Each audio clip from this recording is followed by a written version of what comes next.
Hello, everyone. I'm Nadia Kuznetsova, and today I wanted to demonstrate you a facial framing technique, which is my absolutely one of favorites because it elevates any haircuts, either long layers, lob, or a shag, which we'll be doing today on my lovely model May. But I will just record the part when I'll be cutting facial framing for her. So it also very, very essential because it brings attention to your guest's best features. It adds movements, softness, and just enhance the overall shape. So when you make a decision where to start the facial framing. It could be the focal point could be in guest's eyes or jawline or cheekbone. And also, I like to consult with my guests and see how bold they want their facial framing, or maybe they want it softer or more subtle. But if they like very bold, then we're gonna start a lot higher and put a lot of framing in, a lot of layers in. So when me and May talked, May wanted very bold facial framing, lots of layers. And we have a little bit of previous layers here. So also May wanted to keep the lengths as much as possible. So I'm gonna think that I'm keeping the majority of lengths. And also looking at the layers here. So we have previous bangs. So we're gonna blend probably from this length. So the focal point at this point will be jawline, not the jawline, but the cheekbone.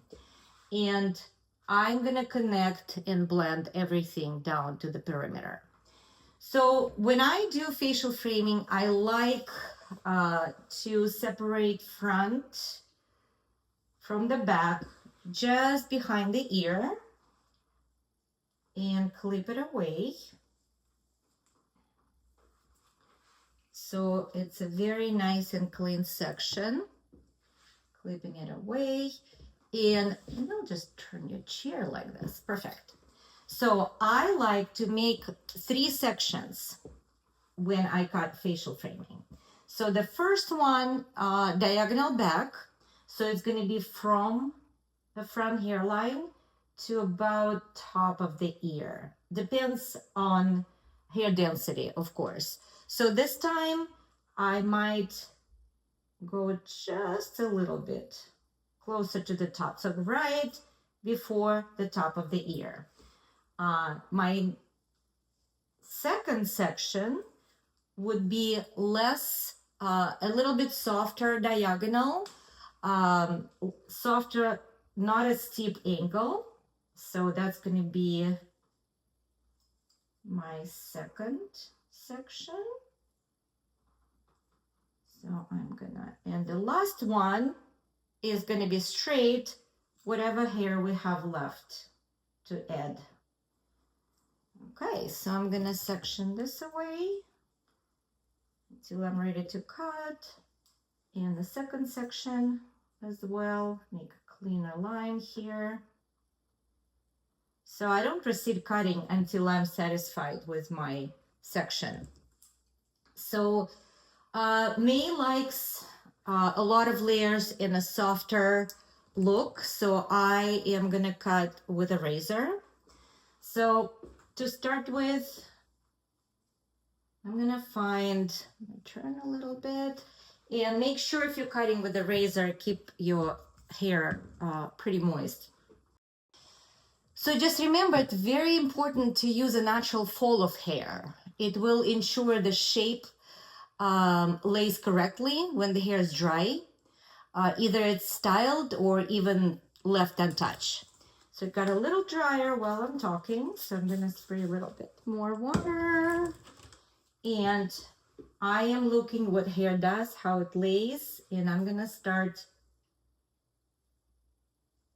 Turn a little bit from that point that we decided about the cheekbone.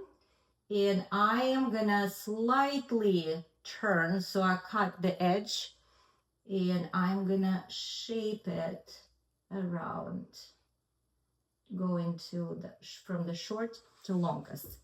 And I am checking now if it blends very well, and I see that from here to here there's still not enough blending, so I'm gonna go back, find that piece that I stopped, go back there and continue blending, and I'm gonna do it over and over until I'm completely satisfied, because I am establishing my guide for the facial framing. Maybe just a little bit here left. Okay. And I am pretty happy now. So I'm gonna add second section, and second section as well, mostly following the natural fall. I'm not over directing. I'm not, you can't see me. All right. Still following the natural fall. So find the shortest piece. You see it right here. And I'm kind of going to repeat the same movements, wrapping around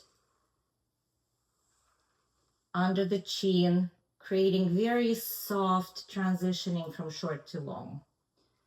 And this I see a little bit of disconnection, so I'm going to go in and blend more.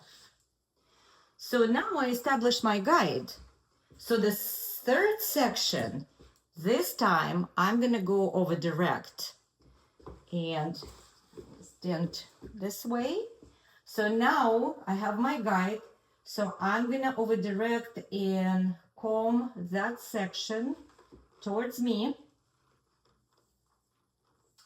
I'm going to find my guide. Here's, I can't see, so I'm going to take a little bit less hair. So if I can't see my guide, it means the section's too big, so I need to take a little less hair. I find my section, my guide, and I'm going to pass about 1/2 inch to 1 inch, and then I'm going to start kind of mimicking the line of the head shape. And then I'm going to go down here, and I'm going to moving lower as well. I'm not standing here, so I'm moving with the head shape. And the last at the bottom, the same. And it's at this point, it's going to be following the natural fall. And whatever hair left there, I'm going to bring it forward, head straight. Forward. Now I already have my guide there, so at this point I established a new guide and I'm just following it. And then when I come to that perimeter closer, I'm going to drop elevation and I'm going to follow the natural fall.